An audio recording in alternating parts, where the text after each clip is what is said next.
Probably no modern president has had more of an impact on the discourse of faith in public life than John F. Kennedy, and the reason for that is that during his campaign in 1960, he was under attack, vicious attacks, by high-profile Protestants threatening to cost him the election about the role that his Catholic faith would play as President of the United States. And so a couple of months before the election, he did what he had to do. He had to address this issue, and he did. He went to Houston and spoke to the Greater Houston Ministerial Association to dispel the suspicions about the role of the papacy and how it would play in his administration. Unfortunately, on that day, President Kennedy chose not to dispel fear. In fact, what he chose to do was expel faith. Let me quote from the beginning of President Kennedy's speech. Quote, "I believe in an America where the separation of church and state is absolute." End quote.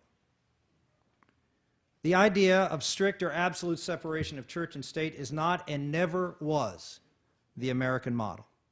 Now, it's a model used in countries like Turkey and France, but it found little support in America until it was introduced into the public discourse by Justice Hugo Black in the case of Everson versus the Board of Education in 1947. Not 1747, 1947. Black, by the way, was a Catholic-hating former member of the KKK, who ironically enough advocated this strict separation doctrine to keep public funds from Catholic schools. While the phrase separation of church and state doesn't appear in the Constitution, the concept of keeping the government apart from religion does. The first part of the First Amendment prohibits the federal government from establishing a state church, such as existed in England and in some of the states in 1791, and from discriminating for or against particular faiths.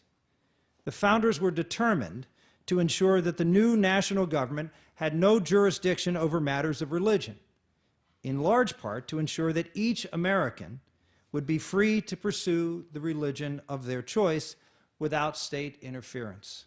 Kennedy's misuse of the phrase constructed a high barrier that ultimately would keep religious convictions out of politics in a place where our founders had intended just the opposite.